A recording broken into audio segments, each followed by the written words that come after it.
las que no saben lo suficiente como para tener temor y las que conocen sus Biblias. Y quiero hablar de este tercer grupo.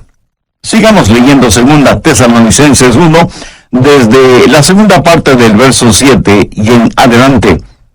Cuando se manifieste el Señor Jesús desde el cielo con los ángeles de su poder en llama de fuego para dar retribución a los que no conocieron a Dios, ni obedecen el Evangelio de nuestro Señor Jesucristo, los cuales sufrirán pena de eterna perdición, excluidos de la presencia del Señor y de la gloria de su poder, cuando venga en aquel día para ser glorificado en sus santos y ser admirado en todos los que creyeron, por cuanto nuestro testimonio ha sido creído entre vosotros. Mi amigo, esta porción bíblica está saturada de increíbles verdades. ¿Cuál es la esperanza del mundo? No es la política, ni el gobierno, ni la ciencia, ni la educación, ni siquiera la religión. Con todo mi corazón creo que la única esperanza para este mundo es la segunda venida del Señor Jesucristo. ¡Qué glorioso será el día de su segunda venida, cuando será coronado como Rey de Reyes y Señor de Señores! En la actualidad su señorío está encubierto. Más bien yo diría que está siendo ignorado. Cuando Él vino la primera vez, vino como el humilde nazareno. Cuando venga por segunda vez, vendrá como Rey, como Señor, y vendrá para ser glorificado y admirado por sus santos. Aquel que fue despreciado, ridiculizado, golpeado, flagelado, coronado con espinas, clavado en una cruz y enterrado en una tumba ajena, es el que vendrá por segunda vez. Y aunque su segunda venida será horrorosa para sus enemigos, será un día de gloria para sus hijos y sus hijas. Los santos de todas las edades, al pensar en su segunda venida, no dejaron de orar: ven pronto, Señor Jesús. En el verso 7 leemos: cuando se manifieste el Señor Jesucristo. Note que el apóstol no dice si es que, sino que dice ¿cuándo? No como pregunta, sino como confirmación. Ahora, ¿cuándo será eso? Jesús regresará en el momento preciso. La Biblia dice que Jesús vino la primera vez en el cumplimiento del tiempo. Ni un minuto antes ni un minuto después. De la misma manera, su segunda venida será a tiempo. Busque Malaquías 4:2. Mas a vosotros los que teméis mi nombre, nacerá el sol de justicia, y en sus alas traerá salvación. Déjeme decirle algo acerca de este sol de justicia. Usted no puede ni acelerar ni detener la salida del sol, ¿verdad? Pues así será la segunda venida del Señor. No podemos ni acelerarla ni detenerla, pero un día Él vendrá nuevamente. Abrirá la cortina de la mañana y alumbrará al mundo con la adorada luz de su segunda venida. Piense conmigo en lo maravilloso de esa mañana. Mire el verso 10 de 2 Tesalonicenses 1. Cuando venga en aquel día para ser glorificado en sus santos. La palabra glorificado en el original griego conlleva la idea de admiración, de asombro.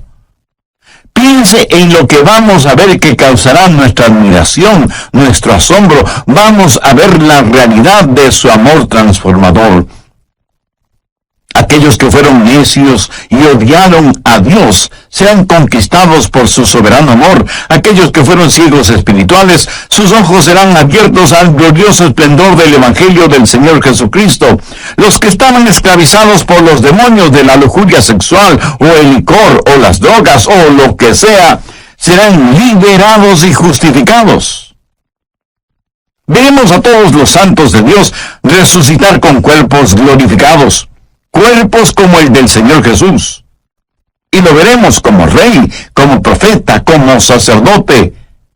Y no habrá vestigio de pecado en nosotros.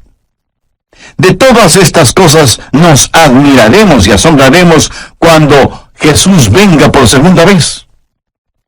Pero no solo nos maravillaremos de su amor transformador, sino que también de su gracia salvadora. Pablo les dice a los tesalonicenses: cuando vengan aquel día para ser glorificado en sus santos y ser admirado en todos los que creyeron. ¿Qué es lo que nos capacita para ser arrebatados y transformados de esta manera? No por nada de bueno que hayamos hecho, sino como la Biblia lo dice tan sencilla pero sublimemente, por haber creído en el Señor Jesucristo. Su amor es el amor transformador que provocará nuestro asombro, y su gracia salvadora será motivo de nuestra alabanza. Ahora ponga su atención en la frase «en todos los que creyeron». Piensen en eso. Ninguno de ellos se perderá. Ningún hijo o hija de Dios se perderá. Cuando Jesús nos salva, Él nos guarda y protege. Jesús dijo: yo les doy vida eterna, y no perecerán jamás, ni nadie las arrebatará de mi mano. Y no debemos pensar solo en lo maravilloso de su venida, sino también en el testimonio de su venida. Pablo, al escribir a los hermanos en la iglesia de Tesalónica, les estaba dando su testimonio. Hermanos, aquel Jesús que vino, vendrá otra vez. Y ellos creyeron ese testimonio. Pero Pablo constantemente testificaba sobre la segunda venida del Señor. Ese era uno de los puntos fuertes de su predicación, y los hermanos recibieron el testimonio del apóstol. El apóstol les dijo: les hemos dado testimonio a ustedes que creen. ¿Sabe usted cuál será mi mayor gozo cuando esté en el cielo? El ver a personas a las cuales tuve el privilegio de presentarles al Señor Jesucristo. Yo no quiero ir al cielo sin haber hablado a nadie de Cristo. Eso sería una vida totalmente desperdiciada, ¿no le parece? De eso está hablando Pablo, de la segunda venida de Cristo, cuando Jesús nos será revelado como Rey y Señor, de que Él vendrá y será admirado por sus santos, y que nuestro testimonio como creyentes debe mostrar que creemos más en lo que dice la palabra de Dios que lo que dicen los periódicos y las revistas. Pero Pablo dice algo más. No solo que usted necesita no atribularse, sino que la segunda verdad es la siguiente: usted no debe dejarse atrapar. No debe dejarse engañar. Busque 2 Tesalonicenses 2 desde el verso 1.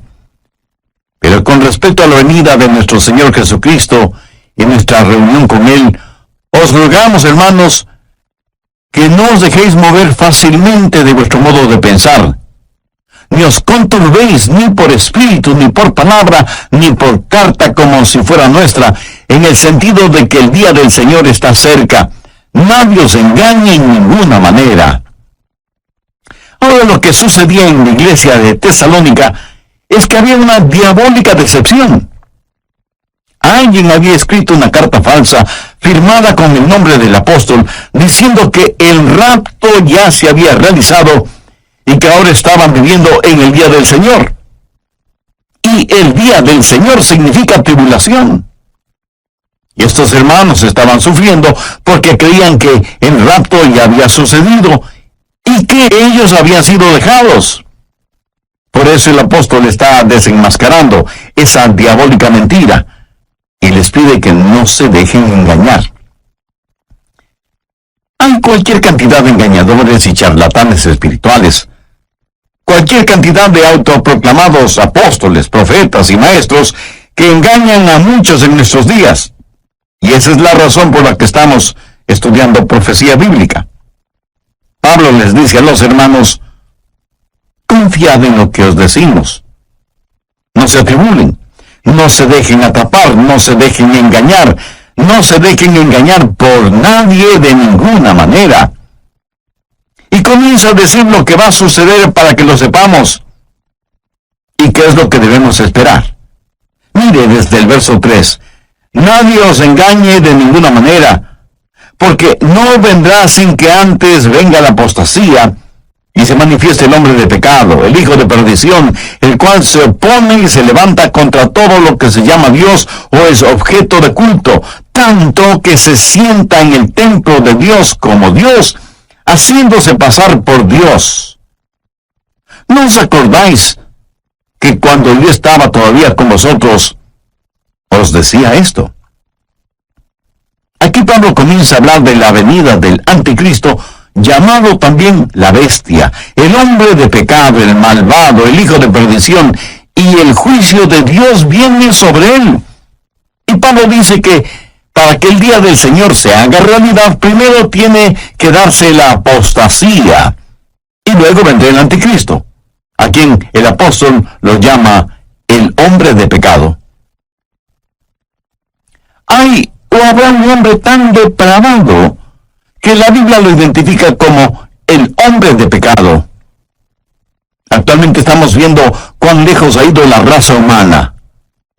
Comenzó con el pecado del hombre y terminará con el hombre de pecado. Este hombre será la esencia misma del mal, la encarnación de la maldad, la perversidad en forma humana. Será el diablo luciendo ropaje humano. En Apocalipsis 13 se lo identifica como la bestia, que vendrá pretendiendo ser el Cristo, pero solo será un Cristo falsificado. Jesús dijo: el que me ha visto a mí, ha visto al Padre. Cuando el anticristo, la bestia, el hijo de perdición, el hombre de pecado, venga, dirá igualmente: el que me ha visto a mí, ha visto a mi Padre, porque será la encarnación de Satanás. ¿Y qué es lo que él va a hacer? Mire el verso 4. Se opone y se levanta contra todo lo que se llama Dios o es objeto de culto, tanto que se sienta en el templo de Dios como Dios, haciéndose pasar por Dios. La suprema ambición del diablo es el ser adorado. Mire lo que él dijo en Isaías 14:14. Y seré semejante al Altísimo. ¿Lo ve? Satanás quiere recibir adoración. Por eso se opone a Dios y a todo lo que tiene que ver con Dios, y hasta llegará a sentarse en el templo como si fuera Dios. De paso, quiero decir que esto revela que el templo de Jerusalén será reconstruido.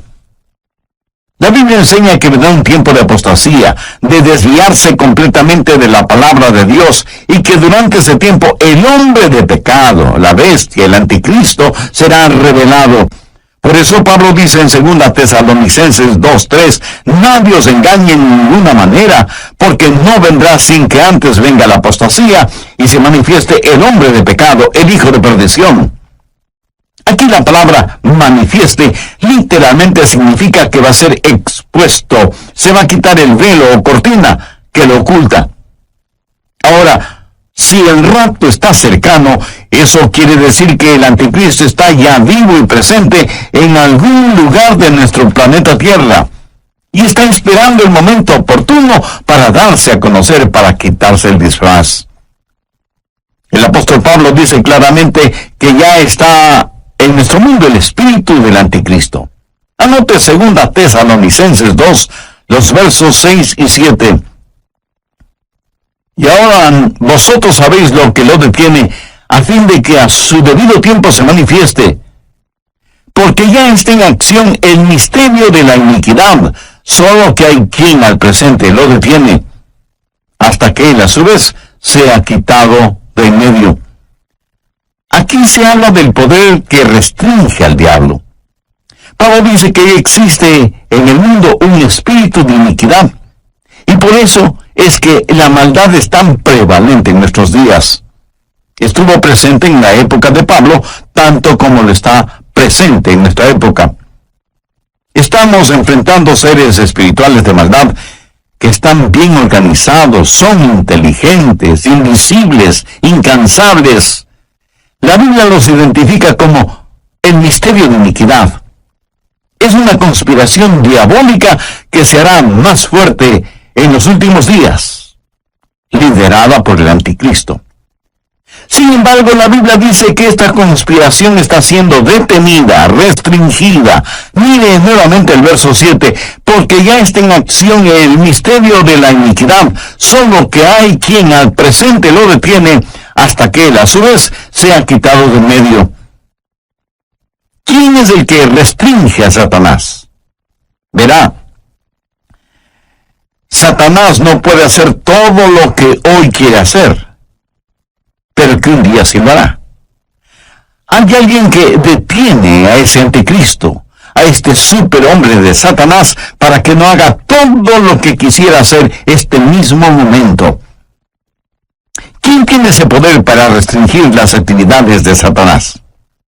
Es el Espíritu Santo, cuyo ministerio es el ayudar a los santos. Pero no solo eso, sino que también debe restringir a Satanás. Así que el ministerio del Espíritu Santo es doble: ayudar a los santos y restringir la obra del diablo. Cuando el rapto se haga una realidad y los creyentes sean arrebatados para encontrarse con el Señor Jesús en el aire, el Espíritu Santo que vive en nosotros será quitado del camino. Verá, la genuina iglesia cristiana ahora mismo, llena del Espíritu Santo, es el gran obstáculo en la supercarretera de Satanás. Al diablo le encantaría ver desaparecer la iglesia. El diablo quisiera detener la difusión de mensajes como este que le estoy entregando ahora mismo. Satanás estaría feliz si nosotros, hijos e hijas de Dios, juntamente con nuestras oraciones y el Espíritu Santo, no estuviéramos en su camino, porque le somos un impedimento para sus planes.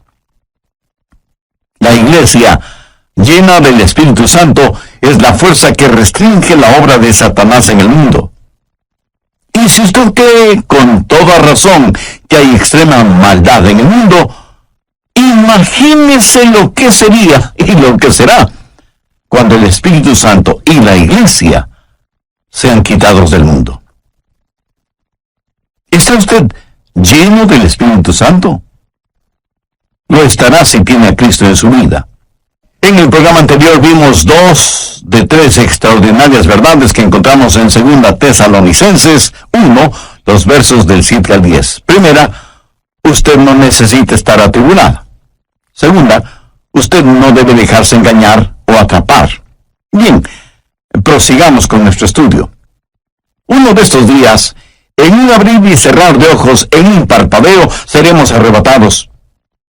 Y cuando eso suceda, será el día de fiesta en el infierno. ¿Por qué? Pues porque ya no habrá restricciones para Satanás. ¿Qué es la iglesia?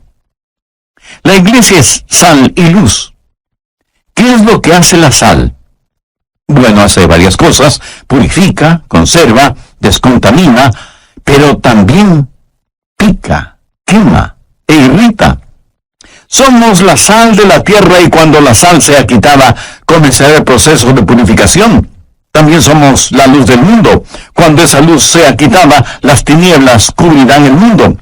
Y cuando el Espíritu Santo que mora en cada creyente, que forma el cuerpo de Cristo, que es la iglesia, sea quitado, en ese momento habrá fiesta en el infierno, porque ya no habrá quien restrinja sus actividades. De todas maneras, y por lo general, los incrédulos no tienen ninguna simpatía por nosotros, los creyentes. Piensan que somos raros, necios, testarudos. Piensan que impedimos el avance del progreso, que actuamos a la antigua frente a los avances de la sociedad moderna, que defendemos reglas éticas, morales y espirituales que ya son obsoletas, y así por el estilo. Por eso los incrédulos no tienen ninguna simpatía por nosotros, los creyentes en el Señor Jesucristo.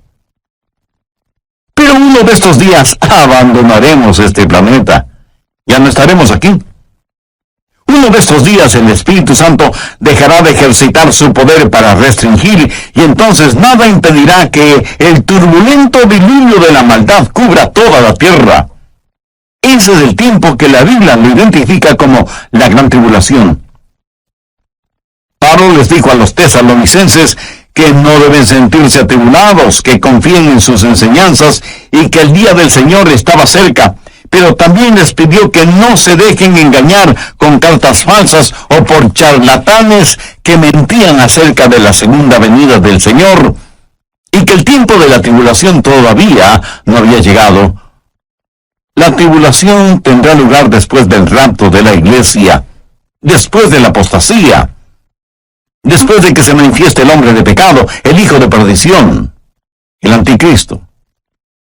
Cuando usted entienda lo que el anticristo puede hacer, y lo hará, dará gracias a Dios por el ministerio del Espíritu Santo que restringe la actividad diabólica. El anticristo será el diablo encarnado. Ahora escúcheme atentamente.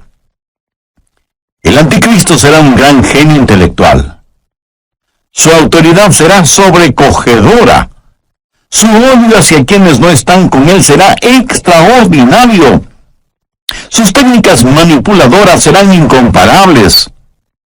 Los hombres estarán listos a dar la vida por él.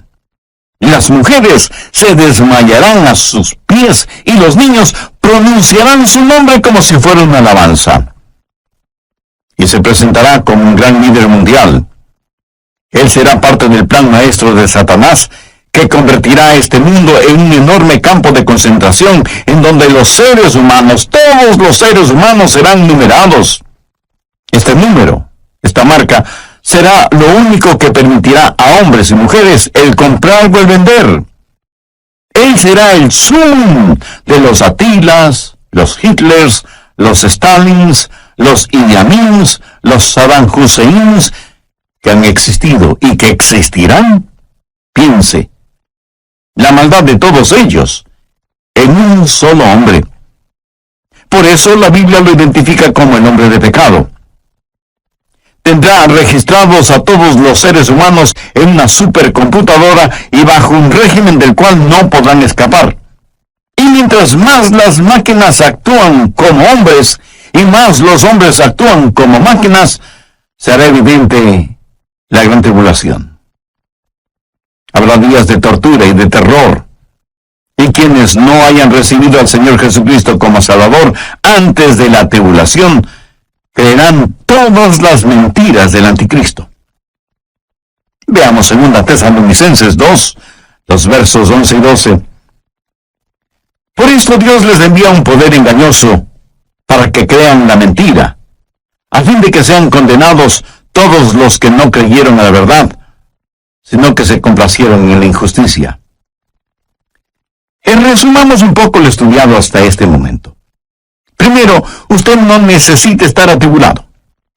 Segundo, usted no debe dejarse atrapar o engañar. Tercero, usted no debe abatirse o desanimarse. Mire lo que dice el verso 8. Y entonces se manifestará aquel inicuo a quien el Señor matará con el espíritu de su boca y destruirá con el resplandor de su venida.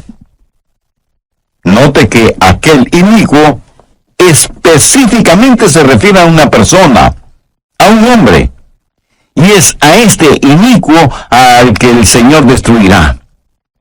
Y tal vez alguien me pregunte, pastor, ¿qué significa eso de el Señor matará con el espíritu de su boca?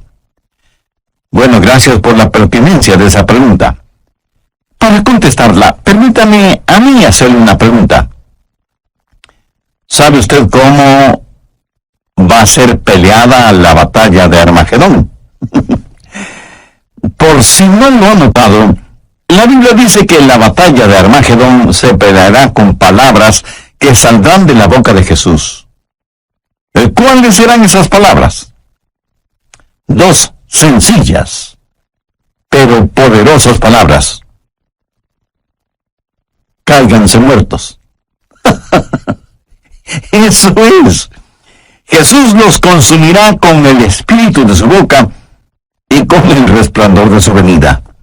Amigo, amiga, lo que estoy tratando de decir es que usted no necesita estar atribulado, usted no necesita estar atrapado o engañado, usted no necesita ser abatido o desanimado.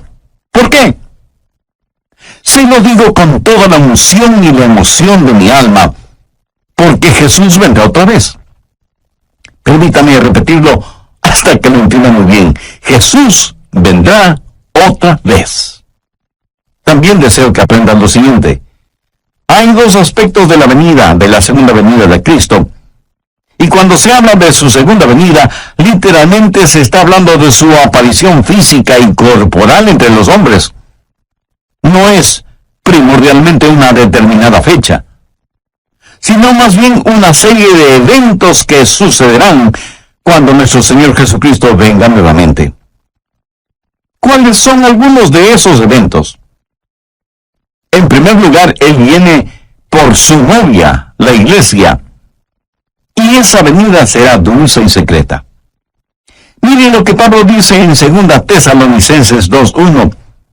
Pero con respecto a la venida de nuestro Señor Jesucristo y nuestra reunión con Él, ¿cómo será su venida?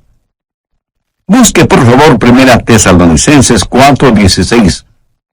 Porque el Señor mismo, con voz de mando, con voz de arcángel y con trompeta de Dios, descenderá del cielo, y los muertos en Cristo resucitarán primero.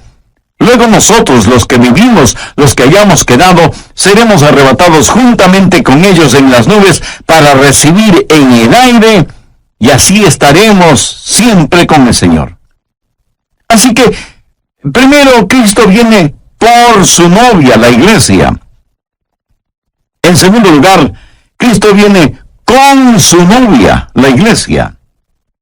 En el rapto, Él viene para arrebatarnos. Luego, después de la tribulación, Él regresa a la tierra con su novia, la iglesia, para reinar y gobernar.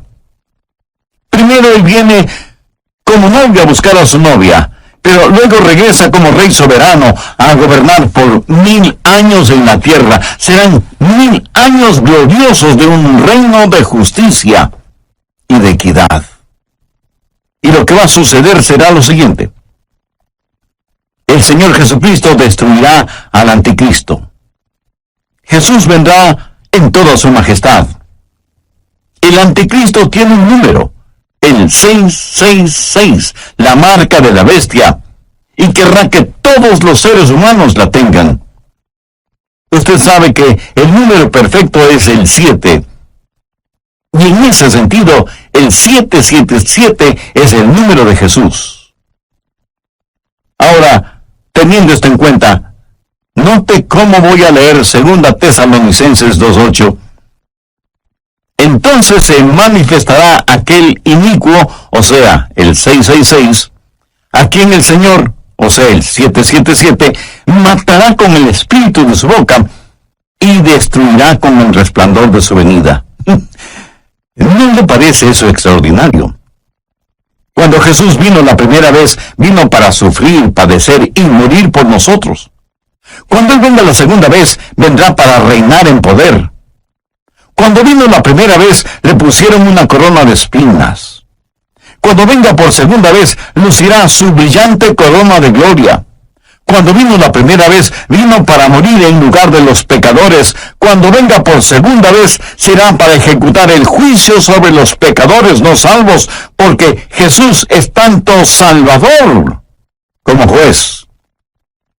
Él mismo dijo, el Padre a nadie juzga, sino que todo el juicio dio al Hijo. La primera vez que vino para buscar y salvar aquello que se había perdido. Cuando regrese, de acuerdo a lo que la Biblia dice, vendrá como llama de fuego para dar retribución a los que no conocieron a Dios, ni obedecen el Evangelio de nuestro Señor Jesucristo. Cuando Jesús vino por primera vez, vino en forma absolutamente humilde. Y aun cuando entró triunfalmente en Jerusalén, lo hizo montado en un burro. Pero la próxima vez que venga, será en poder y gloria. La primera vez los hombres le rechazaron, pero la segunda vez se cumplirá lo que ya está escrito. Vivo yo, dice el Señor, que ante mí se doblará toda rodilla y toda lengua confesará a Dios. ¿Qué hemos aprendido de las Escrituras hoy? Espero que por lo menos 3 cosas. No necesitamos estar atribulados, ni atrapados, ni abatidos. Ahora escúcheme. Si yo no conociera la Biblia, si no supiera nada de profecía bíblica, si no entendiera quién es Jesús y cuál es el plan de Dios para nosotros, le puedo asegurar que sería el pesimista más grande del mundo. Este mundo es como una tragedia escrita por Shakespeare o Cervantes. Tragedias en las cuales uno solo es el espectador, porque nada puede hacer, y menos sin Cristo. Pero así es el mundo en que vivimos. Por eso digo que si no fuera por la realidad de Cristo, por la seguridad de su palabra, por el fiel cumplimiento de las profecías, si no fuera por esas cosas, yo sería el campeón de los pesimistas. Pero no. Escúcheme, soy un convencido optimista. Sé que el Cristo que vino la primera vez regresará. Busque Hechos 1:11.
Mismo Jesús que ha sido tomado de vosotros al cielo, así vendrá como le habéis visto ir al cielo. Ahora, ¿qué significa todo esto para nosotros? Significa que estamos en los gloriosos días, que son los del principio del fin, y necesitamos dar el siguiente paso. Mis amigos, estos no son días para aletargarnos, o para retroceder, o para callarnos, hasta que el rapto llegue y seamos arrebatados. Debemos pelear nuestra batalla hasta el límite. Yo quiero dejar este mundo como un cristiano maduro. Quiero ser mañana un mejor cristiano de lo que soy hoy. Quiero amar al Señor Jesucristo cada día más y anhelo crecer en la gracia y el conocimiento de nuestro Salvador. ¿Y qué de usted? Quiero, como el apóstol Pablo, llegar al final de mi vida y poder decir: he peleado una buena batalla, he acabado la carrera, he guardado la fe. Por lo demás me está guardada la corona de justicia, la cual me dará el Señor juez justo en aquel día, y no solo a mí, sino también a todos los que aman su venida. ¿Lo notó? El gran apóstol Pablo, al final de su vida, dijo que continuaba subiendo y subiendo. ¿Qué significa esto? Que hay un factor de intercesión.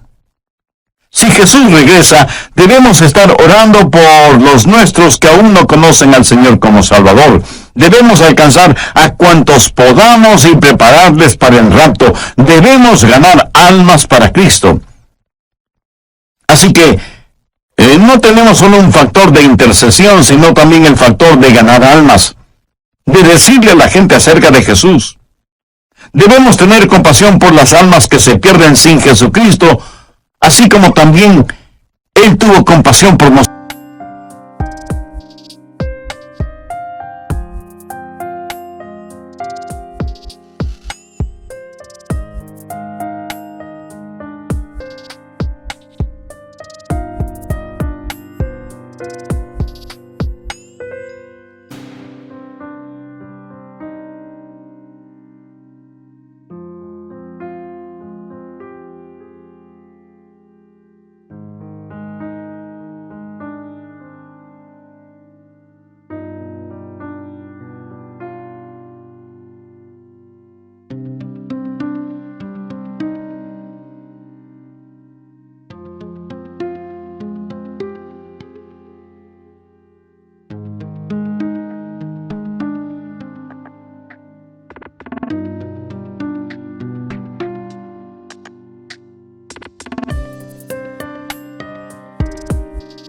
nosotros.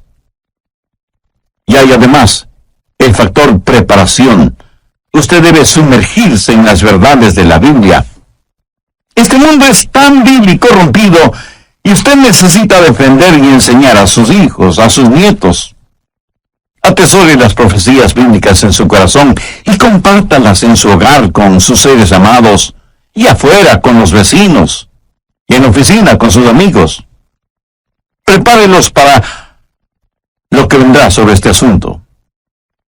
Yo siento verdadera pena por aquellos que no quieren entender las cosas de Dios y que por lo tanto no tienen un fundamento, una roca sólida en la cual afirmarse durante estos tiempos peligrosos que vivimos. Y finalmente, tenemos el factor del consuelo. Gracias a Dios que podemos decir, ven pronto, Señor Jesús. Ahora, si a usted le molesta la realidad del regreso del Señor Jesucristo, eso quiere decir que usted ama las cosas que este mundo ofrece y consecuentemente no ama a Jesús. Porque si usted amara a Jesús, estaría más que anhelante de su segunda venida. ¿Por qué? Porque ese será un día extraordinario cuando Él venga con sonido de trompeta, y en un abrir y cerrar de ojos seremos arrebatados para encontrarnos con el Señor en el aire. Entonces cada uno de los redimidos podrá decir en forma personal lo que en forma tan convencida dijo el rey David: en cuanto a mí, veré su rostro en justicia, estaré satisfecho cuando despierte a su semejanza. ¿No le gustaría a usted también poder decir lo mismo? Y bien puede, si toma una decisión espiritual por Cristo ahora mismo. Si así lo desea, le invito a repetir conmigo una corta oración. Lo que voy a decir es solo para que le sirva de guía, pero usted ore con sus propias palabras. Dígalas en voz alta o en voz baja, o silenciosamente si así lo prefiere. Pero ore con fe, con sinceridad, con convicción, porque esta decisión tendrá repercusiones eternas. Querido Dios, gracias por este mensaje de tu palabra que he podido escuchar. Confieso que no he pensado mayormente en el regreso de Jesús, pero me doy cuenta que eso se debe a que no tengo a Cristo en mi corazón. Sé que soy pecador, y más que tu juicio, necesito tu gracia y tu misericordia. Señor Jesús, tú entregaste tu propia vida en la cruz para pagar la culpa de mis pecados, para perdonarme, limpiarme y darme una nueva y abundante vida. Te invito a que vengas a morar en mi corazón y seas mi Salvador y mi Señor. Ayúdame para ser la clase de persona que tú quieres que sea y dame la fortaleza para que nunca me avergüence de ti o de tu santa palabra. Hazme un instrumento útil y de bendición en tus manos.